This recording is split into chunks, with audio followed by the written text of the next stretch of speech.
Ladies and gentlemen, it is my pleasure once again to meet you to discuss the current issues concerning the current strike by the ASUU.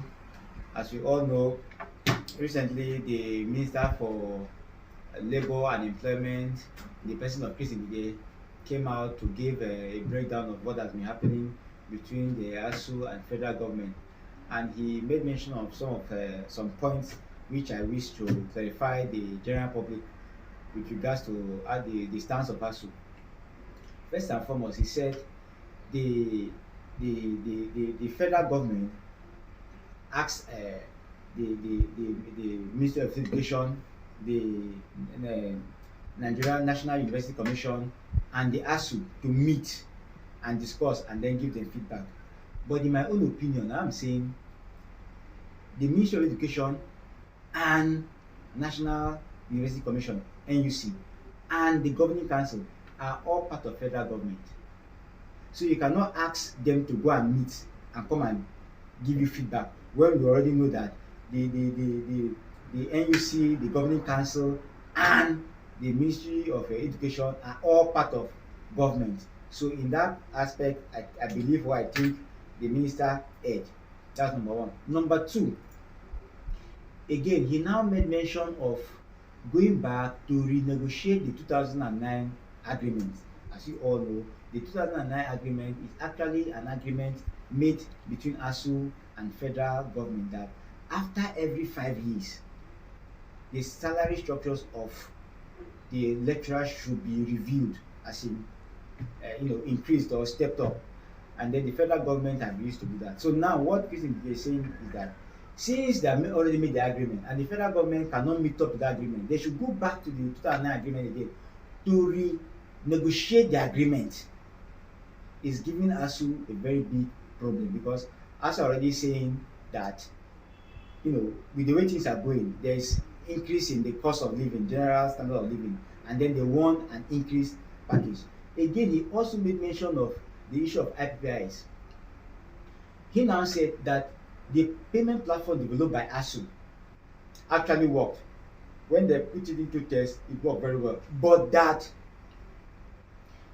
it can be compromised, that someone could easily hack into the system. And I asked a very simple question: the same people that designed these IPPIs, from where they got their own knowledge from, is the same people, is the same source that these other people got their own knowledge to develop the UTAS.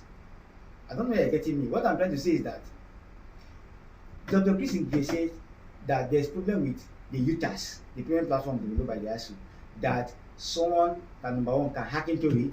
Number two, it might not have the ability to handle so many persons at the same time. And we are saying it's just like you saying you're using Excel to do different things. The basic software, the basic platform used in designing this payment platform are the same. They are all salary structure payment packages. So there's no way you tell me that if IPI is working very well, UTAS will not work very well. He has erred in that aspect. Again, he now talked about the increment of salary. He was now saying if he increased the salary of if federal government increases the salary of lecturers very soon, lecturers in polytechnic will also demand for their own increment. Lecturers in the colleges of education will also demand for their own increment. But he fails to understand something. So long as lecturers are concerned, they have a salary structure called CONWAS. That salary structure is just unique to them alone.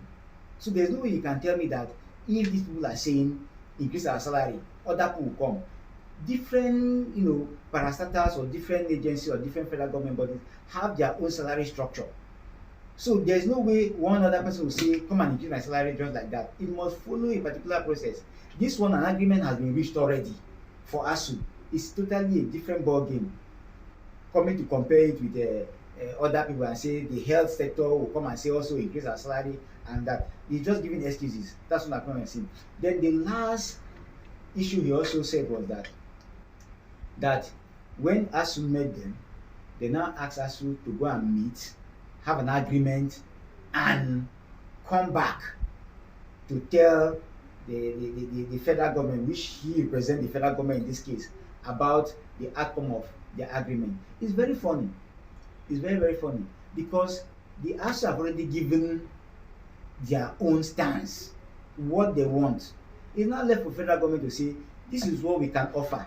There's no point going to begin to form committee. You as the Minister for Labour and Employment, you have ASUU under you. Because of your status, you also somehow, oversee the negotiation between the Ministry of Education, ASUU, and the National University Commission, including the University Governing Council. And you're still asking them to go and sit and come and give feedback, and then you now take it to Mr. President. All this official diplomacy is what is delaying the strike. Go straight to them, one-on-one. The ASUU and the federal government meet at once, not the one that you now constitute another body. There's something they call about the digital economy, that the youths need to go through the test for the digital economy, or he now saying ASUU should go and liaise with NIDA, the people concerning with the digital economy, to see how they can agree. And by the time you go to the digital economy people, they want to tell you that it's not going to work. It's not going to work. So they are just delaying this strike unnecessarily. Everything is almost done. They know what they are supposed to do. At least you heard the Minister of Labour when he said that federal government is ready to pay. If federal government is ready to pay, then why are they still delaying? Because the major thing there is just probably the money. Increase the lecturer salary. They say they want increment in the salary. That's the major thing that is contained in the 2009 agreement. In that agreement, every 5 years, salaries of lecturers should be reviewed. And also they now said they want their earn allowance to be mainstream. Earn allowance is the money paid annually. It has to do with the number of students lecturer has, the position he has handled, and other academic responsibility he has handled. So they calculate that money and all pay you. Now they also are saying, no, we don't want that money to be paid to us annually because it is to bring confusion. We want that money to be put into our salary. Be paying us that amount of money monthly, so that at the end of the year it will not be a very huge amount of money that federal government will be looking for it to pay. So it's a very nice idea that the ASUU have brought. The major problem now, summarily, the major problem now is very simple. The UTAS is working very well. They have tested it, it's working excellently. That's number one. Number two, federal government have also said they are ready to pay the money. At least you heard the Minister for Labour, Chris Care, says he's ready to pay the money. It's a very simple thing. If the federal government is very sincere that they are not going to tamper with the salaries of lecturers, let them use UTAS. ASUU are scared that if they allow them to continue to use IPPIS, they will now take away the partial autonomy the university enjoys. The university is like a community of its own. It can handle all its affairs, employment and all the rest, can handle it. So by them entering into IPPIS, it means that the federal government is now in charge. And that's why they are saying no.